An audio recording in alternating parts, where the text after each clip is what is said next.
যেন কৃষ্ণ বলে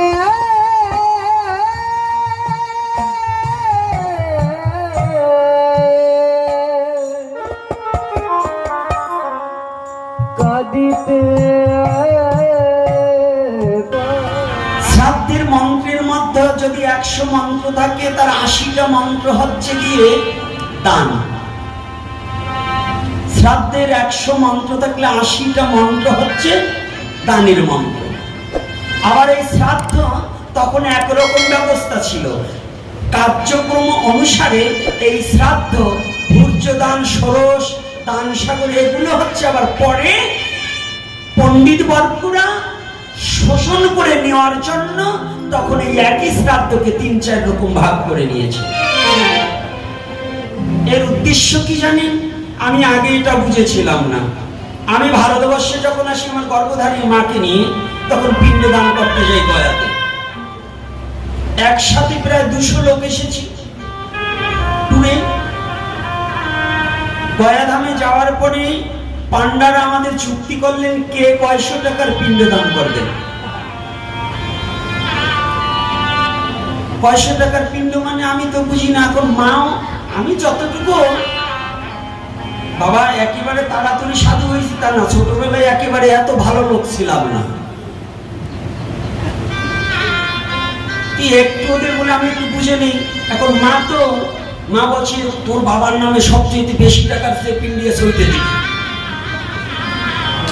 আমার মনে মনে, মা তোমার কথা শুনতে গেলে তো তার টাকা যা আনছি সব চাইলে ওদের দিয়ে যেতে হবে, আর বাড়ি যাওয়ার টাকাও থাকবে। দেখি আগে ভাব দেখি। কেউ কোনো কথা বলছেন, আমি প্রশ্ন করছি আচ্ছা নিচে কত টাকা আছে আর উপরে কত টাকা?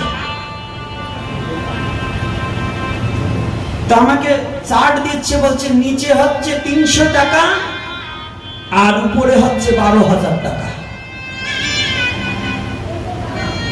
তা আমাদের মধ্যে আমার এক দাদু ভাই ছিলেন, আমার মার সম্পর্কে মামা, এ চিনত, এ লোকটাও চিনত। আপনারা আপনাকে চিনবেন না, নাম বলছি, নরেন বাবু তার নাম, একজন শিক্ষক ছিলেন।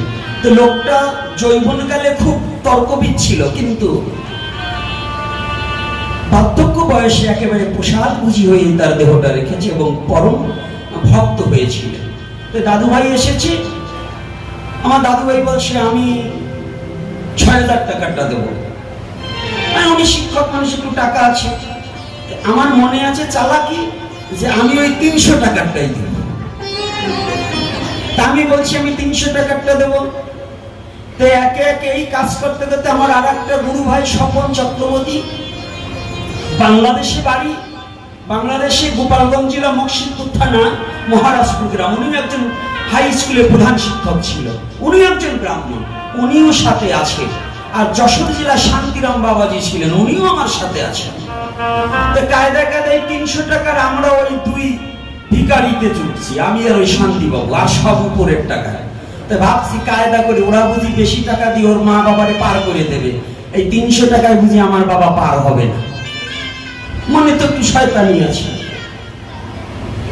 এখন দেখি ওরা চাল কলা যা ছাতু ঠাতু নিয়ে গেছে, পায়রার ছাতু ঠাতু মানে জবের ছাতু, কলা টলা যাই নিয়েছে, ওই এক জায়গাতে ওই 300 টাকার লোক যেখানে বসছে, ওই 12,000 টাকার লোক ওই এক জায়গায় বসছে। তো কায়দা তো ভালো। তা আমি তো জানি পিণ্ড কোথায় কোথায় দান করতে হয়। কথা ধরে চিপাত পদ্মে, বালুতে, আর ওখানে বসে অক্ষয় বটে, কয়েক জায়গায় পিণ্ডদানের কথা আমার লেখা আছে যে এই কয়েক জায়গায়। ওরা করেছে কি, ওখানে সবার এক মন্ত্র একসাথে, যার যার আসন সম্মুখে দিয়ে এই প্রায় 150-200 লোক গিয়েছে, তার 150 লোকই পিণ্ডদান করছি। বড় বারিন্দার ভিতরে বসিয়ে, ঘাটে গিয়ে ওইখানে বসিয়ে ওই এক জায়গায় ওই একই মন্ত্র সবার, 12,000-এও যে মন্ত্র, 300 টাকায় সেই মন্ত্র। কায়দাটা বুঝবেন, 12,000-এও যে মন্ত্র, 300 টাকায় সেই মন্ত্র। আরো চুরি করেছে কি, ওই বালুকার পিণ্ড না দিয়ে, অক্ষয় বটে পিণ্ড না দিয়ে, গদাধরের পিণ্ড না দিয়ে হয়ে গেছে। তাই হয়ে গেছে, আপনারা প্রণাম করে যার যার ব্রাহ্মণের ভোজন দক্ষিণা দিয়ে চলে যাবে।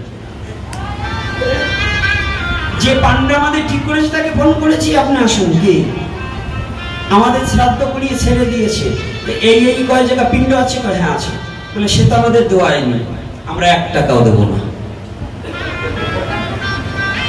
আবার সবকিছু এনে আবার পুনর্বার মন্ত্রপুত করে আবার গদা ধরে পাতপত্র পিণ্ডি দিয়ে তারপরে তার টাকা, ওই টাকা কিন্তু আমার 300, শ্রাদ্ধ 2 বের করাইছে, টাকা 300, মন্ত্র কিন্তু 2 বের করাইছে। তো এখন বুঝবেন ওই 12,000-এর যে মন্ত্র, 300 টাকায় সেই মন্ত্র, তাহলে কি আমি টাকা ওদের 12,000 দেবো কেন? 300 টাকা যদি আমার বাবারে পার করে দেওয়ার পারি।